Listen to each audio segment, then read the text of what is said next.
Come see us on tour in Los Angeles, Bakersfield, San Jose, Buffalo, Toledo, Montreal, and Toronto. Go to jimmydore.com for the cheapest tickets. Donald Trump facing heat from some of his top allies because the stock market has taken a big dip in the aftermath of him announcing tariffs on the entire world. But he is sticking to his message, and he's putting out his top surrogates to make the case that these tariffs are a good thing. And one of the cases they're making is that this will help bolster American manufacturing.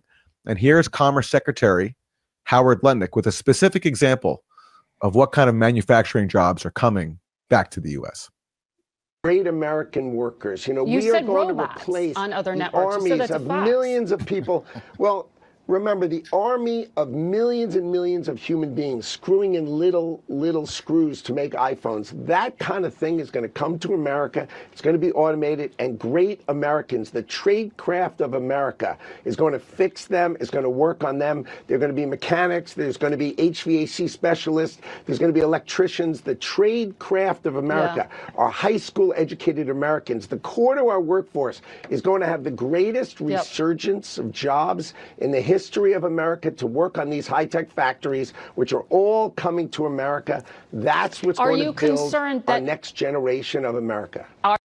So there you go, an army of people screwing in iPhone pieces. Right, That's the best, dude. Whether it's Social Security or this, he's really a champ. And he's saying a thing that's directly out of The Simpsons. Yeah, where it's like, in the future, the jobs will be robots, and your job will be to fix and maintain those robots. He literally just said that. Well, it's also right out of a Dave Chappelle bit from several years ago. This is what Dave Chappelle predicted. Motherfuckers' ideas sound like high people ideas. Like, he doesn't think these things through before he tells us. He just tells us what he's thinking as soon as it occurs to him. This shit sounds nuts. I'm gonna go to China, and I'm gonna get those jobs from China and bring them back here to America. For what? So iPhones can be $9,000? Leave that job in China where it belongs. None of us want to work that hard. The fuck is he thinking? I want to wear Nikes. I don't want to make them shits. What the fuck are you doing? Hold on. Stop trying to give us Chinese jobs.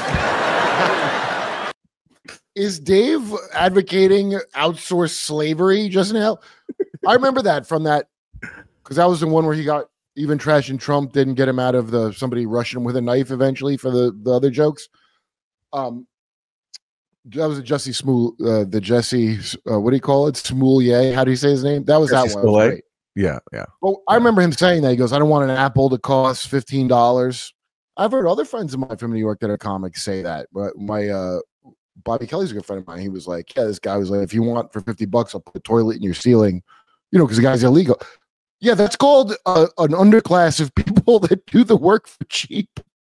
Like, everybody's advocating for that. No, we need this slavery and make it where I don't see it in another country. It's not really thought through that well as some other bids that Dave has. I'll put it that way. But it's funny though, and he did kind of predict what Trump is now doing now. Howard Lutnick, though, so we just heard him say that there's going to be an army of American workers, screwing in the screws in iPhones, but yet he also says that this will be done by robots. So his message is a little. No, we're going to screw in the stuff to the robots. I thought. Yeah, it's a little bit all over the place. Here's Howard Lutnick also on Fox News. We're not going to have all factories come back. Like clothing manufacturing, that's tough to bring back. But what kind of manufacturing are you talking about returning here? Well, you can't just give that away. See, what's going to happen is robotics are going to replace the cheap labor that we've seen all across the world. I mean, think of what our factories did. They went to the cheapest labor in the whole world, slave labor, cheap labor, the worst environmental conditions, polluting the heck out of it. And then we bring back those cheap products here and we feel good about ourselves because we don't see the pain. But I mean, that's a fair point. It's true. It's weird he's making it. It's weird true. That is a fair point. It is. I gotta take everything with this suspicion when I know who these people are, where I'm like, wait, why are you saying the thing that's right suddenly? It is weird. Yeah, it is. It's weird. But it's like, so, I mean, on the one hand, he says we're going to be doing the work here of making iPhones, but then he also says that it's going to be done by robots. So but then the point that we outsource labor, but the point is making that we outsource labor and we don't see the costs of slave labor and environmental catastrophe. That has been a liberal talking point for a very, very long time. Yeah, why does he care about that? It's bizarre that he cares about it. Where I'm like, wait, are we not using slave labor because that guy's so untrustworthy? Here's Fox News' Jesse Waters explaining Howard Lutnick's position. What Lutnick is saying, American workers are not going to be screwing in little screws to iPhones. He's saying the future is robotics. He's saying the future is AI, automation, and robotics. So you're going to have this massive high-tech manufacturing sector that's going to be building cars, airplanes, data centers, and you're going to need American blue-collar workers to service these robots, build the robots, and maintain them and operate them. If we're going to have ships, if this we're is going to Simpsons. have new weapons for the next century, that's the game. The game is humans servicing the robots. That's our future. That's our future. Hey, fine. Hey, that sounds great. Let's see it. That's all I'm saying. Robot jobs. I'm sure a lot of people would like to screw the screws into robots for a decent living wage. If he achieves that, that's great. I don't know. Well, I guess we'll see. It's the only encouragement I get out of any news is seeing Wall Street people unhappy. So that doesn't mean that it's good what he's doing at all. It could be an absolute disaster, but like, I don't know. I take what I can get. It's a weird thing where you hear them sometimes say sensible things, like, for example, that we rely on slave labor. Everyone knows that that's true, and so why should we support a system that encourages slave labor? And if it can indeed encourage domestic jobs, that'd be a great thing. But then the flip side is like, is our future then just tied to basically being at the service of robots and they replace everybody and make all of us expendable? I mean, I think that was obvious from the start, but I'm curious what the back. There's something. This is something to destroy, like, kind of neoliberalism in a way. Like, there's something with that, and I don't know what the factions are of it, but it's going to ruin some people's businesses in certain ways.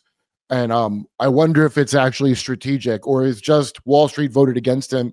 Wall Street voted Democrat last time, right? He didn't do tariffs last time, and Wall Street was like, "That's good, don't do him." Then they didn't vote for him, and I know he remembers that, right? If you're not loyal like that. So it could be as simple as, oh, I listened to you and you didn't go what I wanted and you voted against me. So I'm going to try this way. It could be just that dumb, like how dumb I am. Well, I don't know. All I know is that Dave Chappelle called this a long time ago. And we'll see what kind of jobs come back from China. That was like, I don't want an Apple call. Is that how much an Apple's supposed to cost? But we're using like non-person slaves to pick them, and that's why, because I don't feel good about that. If that's what, like, yeah, no, it seems crazy that it even got to that level. Hey, if you watch my show, you already know the mainstream news media is not reliable. They never tell you the truth about Russiagate, Ukraine, COVID lockdowns, or anything. That's why I keep partnering with Ground News. Their app and website make it super easy to compare media coverage from all over the world in one place. Like on Trump shifting his stance on Ukraine, if you go to Ground News/JD, you'll see the full coverage on how he's cut them off from intelligence sharing.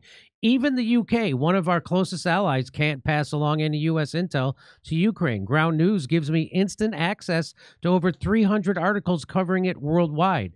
They even tell you if each reporting source has a political bias, how reliable the reporting is, and if they're independently owned or corporate controlled. They'll even show you where the news sources are based.